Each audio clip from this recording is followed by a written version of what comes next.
Okay, aniyan usab ang tulumanon nga giuluhan ang kahayag sa pagtuong Katoliko uban gihapon ni ining ubos ninyo nga lagad sa mong tulumanon, Silbert Dundoyano Sr. alias Veritas. Okay, mayong adlaw sa Ginoo sa gihapon kanatong tanan. Okay, ang atong pizza karon. Pizza 19 sa bulan sa Agosto tuig 2018. Sige ba no? Kining ubos ninyo nga lagad. No, si Veritas. Mao gyapon mo'y makig-uban kininyo. Ug atong ipadayon karon ang atong gihisgutan sa miaging Domingo. Ang mahitungod sa adlaw nga igpapahulay. Nga tinahod nga tigpaminaw. Ngano nga kusog kayo ta mo pasibaw aning panalipod sa atong pagtuo, no, pagtuong Katoliko tungod kay nadasig ta sa kanang sangputanan sa atong gihimo, no? Kay ubay-ubay na nga nahibaw-an na to mga feedback nga daghan na namalik sa pagtuong Katoliko gumikan sa mga gihimo nga pagparayag ug mga tubag, mga katinawan, kahayag sa atong pagtuo. Of course, dili lang kay kita mo'y gahimo ana, no? Daghan na pong mga Katoliko ang naghimo sa atong gimbuhaton, no? Gimbuhaton sa panalipod sa pagtuo. Naay mga panahon nga murag matintal ta og undang ani kay dili ra manggod pod kini moy atong gimbuhaton, no, sa nining panimuyo nato. Na ama pod tay giatubang nga lain nga kinahanglan pod. Ang uban na tintal na manggalig undang kay sa mga kuno'y makuha nato ana kining panalipod sa pagtuo. Pero I tell you, ako lang ning testimony gamay, diserta mo padayon sa atong gisgutan nga na manggali mag-message na ako sa Facebook, no, magpasalamat, no, nga gumikan sa atong pagsaksi, no, sa panalipod sa pagtuo, diin nahayagan sila o nalig-on ang ilang pagtuo. Gani, napamanggal nito, no? Adi man siguro masuko si akong nahigala na diya sa social media, no? Si Brother Gilbert Kumiling nga nagtrabaho sa gawas sa Australia, no? Kung makalimot. Nag-message siya sa ako o nabisitahan manggaling ko niya diri, no, sa Dipolog. Ay sa diha, no? Di nakauli siya og Pilipinas. O nadasig ko kay katong mga radio program nato sa miagi sa dito pagani sa laing istasyon. Iya pa jud kung gipakita sa iyang cellphone, iyang gi-download, iyang gibutang sa iyang cellphone, no, para nga balik-balik niya kadto mga topiko nga nahisgutan nato nga mayo sad, no? Nga paghatag og katinawan sa atong pagtuo. Nya mo ni nakapadasig pud nato. So bisan taliwala sa mga pagsulay, una man gani pod mga pagsulay nga bugat pugayo. O gani kung makasaksi mo diha sa Facebook, no? Kung manalipod ta sa pagtuong Katoliko, di man gyud pod kalikayan nga naa gyud tay mga detractors, na ay mga kining kritiko. O makita ninyo, no, unsa ang ilang mga reaksyon. O kung ang atong pagkatawhanon lang ang atong saligan, ang atong ipatigbabaw, now matintal kita og undang aning trabaho di ba? Oo. Pero palabihon nato ang bisag magkalisod ta basta ikinahanglan sa atong pagtuo. Sumaw na mga tinahod nga tigpabinaw. Unsa ka may hinungdanon nga ato yung ipadayon ning panalipod sa pagtuo. Now, diretso ta sa atong gisgutan nga kining tema.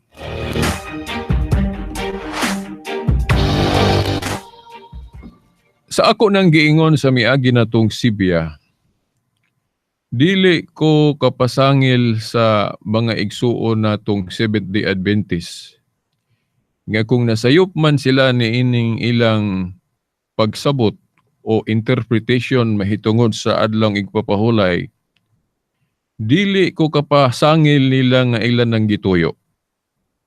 Of course, dili po no ko kahibalo og naaba po'y gituyo, no? Kay di man ko Dios nga nagkahibalo sa unsa gyud na huna o gibati sa usa ka tawo. Ang Dios ra may kahibalo ana. So balik kining ako mga panaghap lang ni mga espekulasyon. No? Espekulasyon gani mahimong mutunong, mahimo pong dili. Di ba? Now, to be sure nga dili ko makakumit, dili ko makahimo og kanang gitawag sa filosofiya og error in judgment, no, sayop nga paghukom, no, sa atong isig katawo para makalikay ko ana. Ako na lang i-presume, for the benefit of the doubt, ako na lang i-presume, managhap na lang ko, mo espekulasyon na lang ko nga wala gituyo. Parang safe ta, no? Dili ta ma-error in judgment, no, sa filosofiya. So wa nila gituyo kay masipyat man yung tao. Ako, maangkon man yung pugo, masipyat po ko. Personally. Gawa sa simbahan opisyali kay gisaaran man ni Kristo nga dili mabuntog sa gahom sa kangitngit niya. Haligi og sukaranan sa kamatuoran. Unang Timoteo 3:15. Munang makasalig yung tag mga pagtulod-an sa simbahan opisyali. Kay ang gagiya, Espiritu Santo man. Pero personally, masayop ko. Bisan pari gani, masayop personally. Bisan pag Santo Papa, personally masayop. Pero kung diha nagali sa mga pagtulunan nga naa diha ang paggiya sa Espiritu Santo, kanang gitawag na tug magisterial teaching from the chair of the authority of St. Peter, no? No, authority ni St. Peter katong tinugyanan si Yahweh sa gingharian sa langit, makasiguro gyud ta nga di gyud na masipyat, no? Para sa aning Biblia, pagkatao ra may kasulat nganong mosalig man ta sa Biblia. Kay na Espiritu Santo gagiya nila sa pagsulat nga dili sila masayop sa ilang gisulat sa mensahe mahitungod sa kaluwasan. Mao nang mubasa tag Biblia.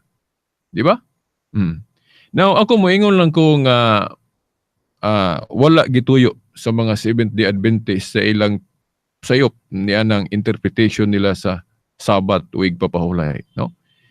Akong basahon ra ning kuan kining mandato gyud ba diya sa napulo ka sugo o giunsa gyud pagpanudlo ng igpapahulay.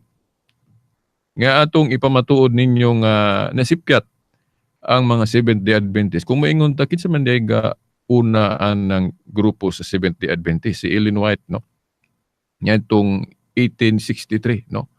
Now, before na mugna ni Ellen White kanang iyang grupo nga gitawag og Seventh-day Adventist niya itong 1863. Now, history lang ni background lang, no, gamay. Kaya kana si Ellen White, uban ng iyang pamilya, dili gyud na nagbata nga Seventh-day Adventist.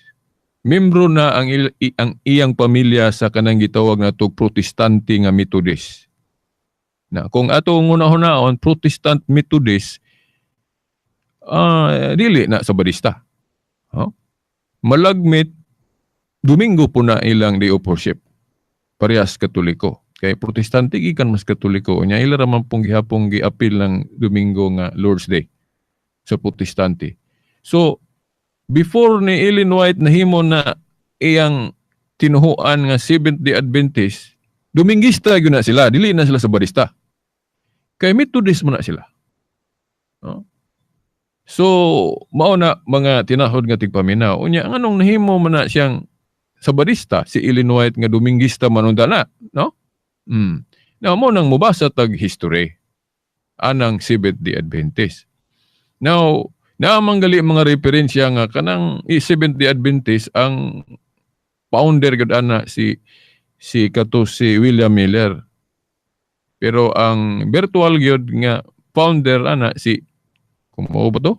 Correct me if I'm wrong kung masayo pag hinumdum sa background history anang Seventh-day Adventist. Si Ellen White na dayon. Pero wala na magpasabot nga objectively yun tamo ingon nga si Miller Sabadista. Di man po ko makaingon ana kay I don't know kung kamo nakabasa ba mo. Kurihian lang po ninyo ang akong huna-huna spekulasyon nga si William Miller sa ako lang nabasa sa mga pamasa nako dili man gali ko makaingon nga Sabadista. No? Ngano man kay si Miller bisan manggali akong higala no sa Seventh-day Adventist, di lang nako hinganlan to respect amigo ming duha.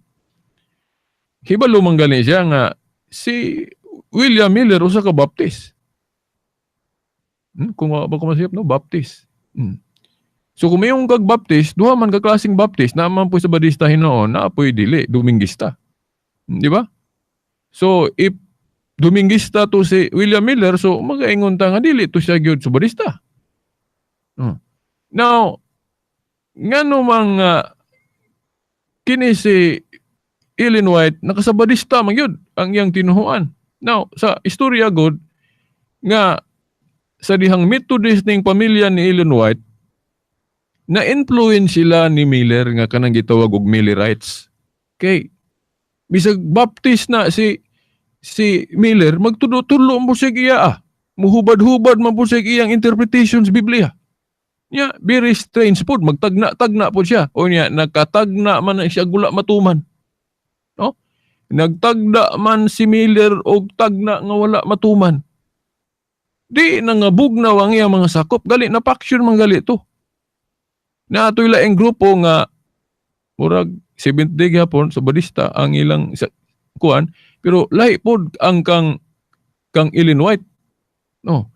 Pagka-faction kini si Ellen White didto na dayon gasugod-sugod anang pagbalik anang Seventh Day of the Week kanang Sabado. Kay siguro ingon siya, siguro ako laning panaghap ha nga naunsa man ning atong gisigig paminaw kay na-influence lagi sila ni Miller. Naunsa man ning gatagna man wa man matuman so na mas Biblia nga kung magtagna kag dili matuman sa ato false prophet ka. So nawala ang pagsalig siguro ni Ellen White ni Miller. So kay wa naman siya mosalig ni Miller so nagsabot-sabot na lang siya iya sa Biblia. Nya kay nabasa man niya sa Biblia nga, oy si Kristo nagbantay mag-adlaw igpapahulay nga Sabado. Kuan yun, kanang nabatasan, Lucas 4:16. Nya mga apostol pod magsigi mag-anha sa adlong Sabado, adlong igpapahulay sa mga Hudiyo, magsangyaw. So wala man po'y mabasa litra por litra nga gibalhin gikan Sabado nga tus Domingo. So Sabado ang original. So nganong ibalhin man nato nga wa may mabasa nga kanang gibalhin.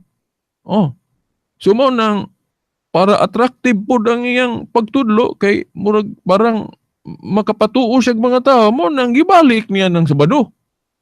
Pero hagbay ramang naundang na. Tanaw ni mo sa history kay ang dogmatic declaration of transfer from 7th day of the week to 1st day of the week, unang adlaw simana katong Council of Laodicea 363. Di ba timan So from 363 ika-4 nga siglo, ika-5, ika-6 ambot og kinsang Kristohanon diha magbantay sa Sabado. Di ba? Munang kung naay mga debate, kung taas lang ura sa debate, mo man na akong line of argument, reasoning, kung mangutana kong Adventist, butang ta, 4th century lang, after 363. Unsang iglesia ni Kristo o Church of Christ, kana bang Kristiyano nga relihiyon nga gapadayon gihapon ana kay sa ako kung dahimawan god kay dili man automatic nga naundang gyud na labi na sa bag-o pa ang simbahan kay mosulod man gyud sila anang adlaw sa Sabado kay daghan mang tawo no bisag ako sa panahon ni Kristo nya wa pa kay mga sakop nya wa pa kaugalingong simbahan god ang Kristyanismo. Kung magtigom sila balay-balay lang. Now, kung magsangyaw sila, siguraduhon nilang daghang maminaw. Munya, Sabado may daghang tao sa ilang panahon. Munya, si Kristo pod, pag-anhi niya, pagpakataon niya, pag-anhi niya, wala man niya pod idritso og undang tapos ng Old Covenant. Mo manggaligi ingon diya sa Mateo 5:17, wala mo ni si Kristo aron pagguba sa balaod nila ni Moses. Ito pa katong Old Covenant. Kay kinahanglan matuman yun ang Old Covenant. Pero dili naabot pasabot nga dili matapos. Kay kanang Old Covenant matapos na sa kamatayon ni Kristo. So kanang ilang kutloon sa Lucas 4:16 nga si Kristo na batasan niya, natural na. Ganyan ang higayon na wala pa biya matapos ang Old Covenant. Kunya, si Kristo sa Kahudeo. So natural nga mag-apil-apil gyud siya, mutuman gyud siya anang Jewish Sabbath. Pero sa iya nang pagsabot nga dili na gihinay-hinay naman gunyag usab ang panglantaw sa adlaw ing papahulay kay katong karahan strikto man kana lang galing maghaling kag kalayo dili man na pwede. Kana lang mubiya kas balay dili man na pwede. Basahan ra gud ninyo ng regulasyones anang adlaw ing papahulay sa Old Covenant paling strikto kayo. O manggani nga kanang mga Sabadista ron nagnabahin na sila kinamay katong reform nga di mo sugot yun maglungag. Diba? Kaya ilang yung ipareha sa Old Covenant. Diba? So, mao na, nga, natural, mabatasan yun ni Kristo nang mag-apil-apil sa Hudiyo nga practice, kay di Hudiyo man siya, o niya, wala pa man pud hingpit niya matapos ang Old Covenant niya. Pag-anhin niya, kinahanglan matuman yun na, pero na ay term. Prasbaan ng kontrata na to, naman ay term. Nga, kung asa na tama ng term ng imong kontrata, di po na mutapos. Unya kanang Old Covenant mutapos na kamatayon man ni Kristo. So dili nato ikalalis nga si Kristo mag-apil-apil gyud anang Jewish Sabbath before his death. Di ba? Dili lang gani kanang Sabbath nga Sabado. Si Kristo tig-apil og pista. Kay part man na katong pista nila sa karaan ha, dili ning pista na turon bag-o man. Okay. So, si Kristo, sige, kapil-apil mo manggani ng napoy sa Badista ron, kanang Worldwide Church of God, nga, kanang naipista, no? Katong kang Herbert Armstrong, katong balhinan ng tanan ko sa una, no? Kay hapit man ko sa Badista po sa una.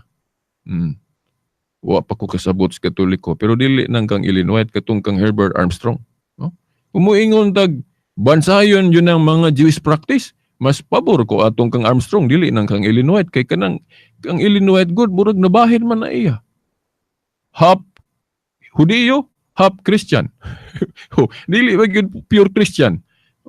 Pero katong kang Armstrong nga sa Badista, apil yun hasta pista, katong karaan. Kay si Kristo man kuno, tigtambungan magpista. Di ba?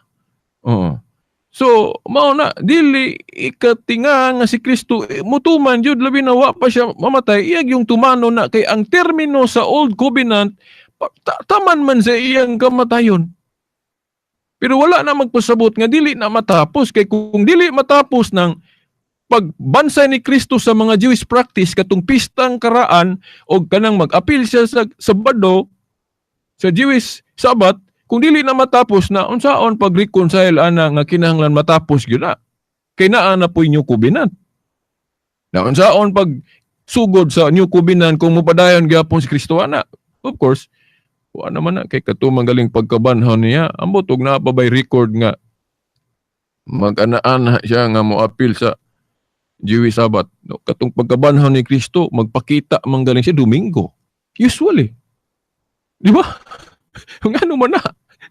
Kung special nga adlaw sa Kristyanismo, kuan, Sabado nganong inig pagkatong pagkabanhaw niya gipili man yang Domingo niya and the following Sunday pakita na po siya then tigom dayon ay ang mga tinun-an sulod sa lawak nanghadlok magaling kina nahadlok mo to sila gud pud atong mga Hudiyong galutos nila.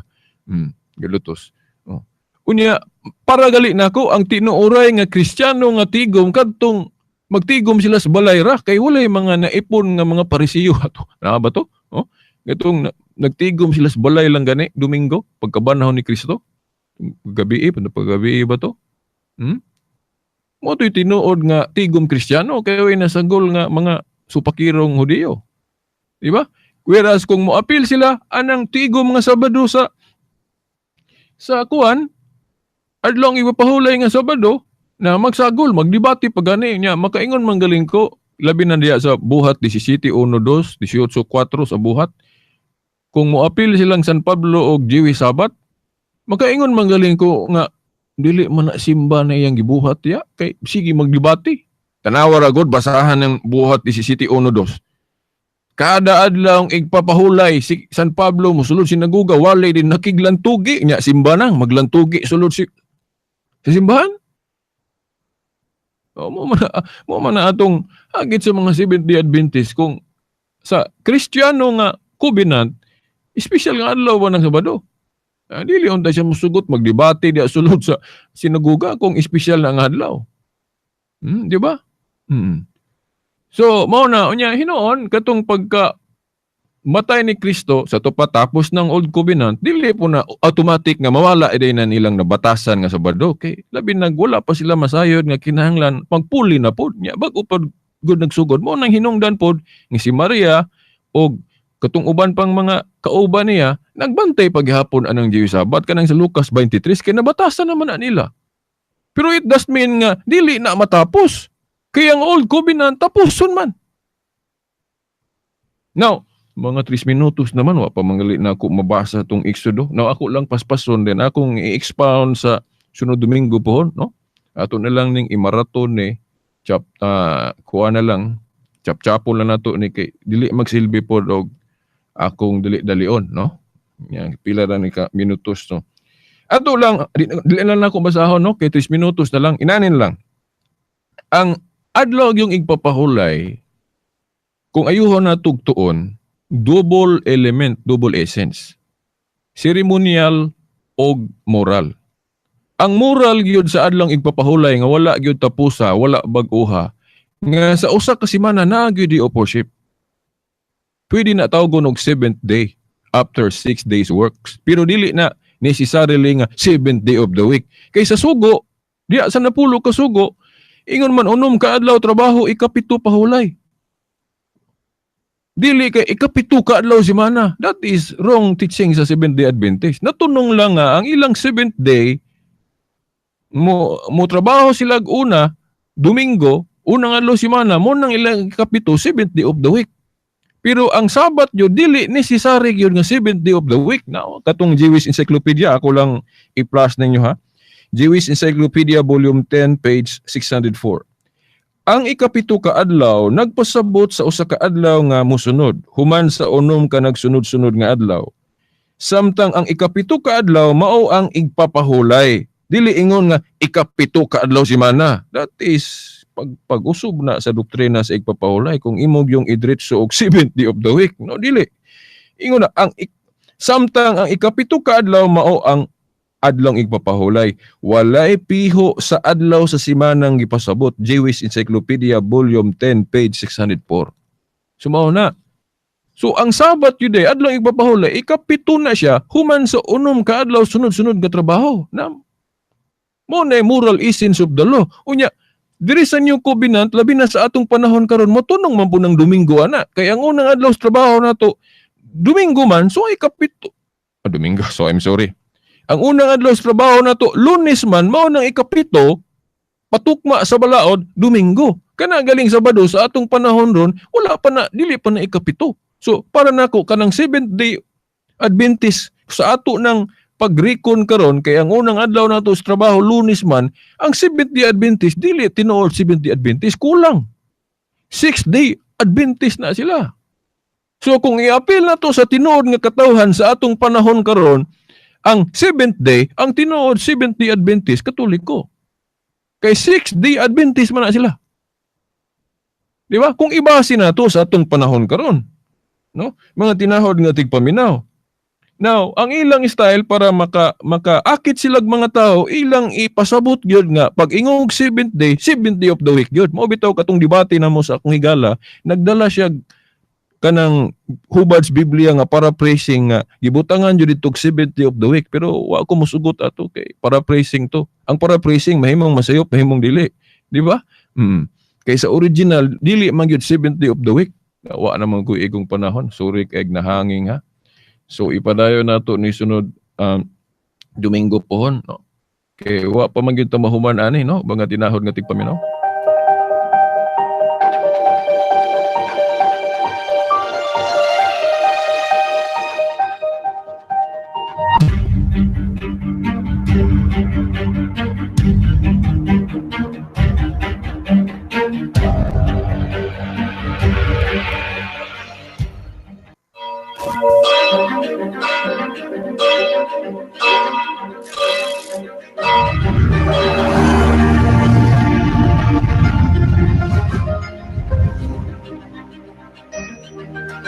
Okay, hangtod sa sunod Domingo na lang gud pohon kini inyong higala si Veritas, sa ngalan sa Amahan, sa Anak, sa Espiritu Santo.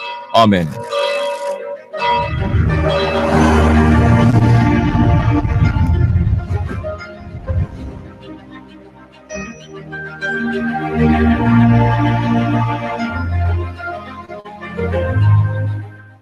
DXVR, Tatak RMN.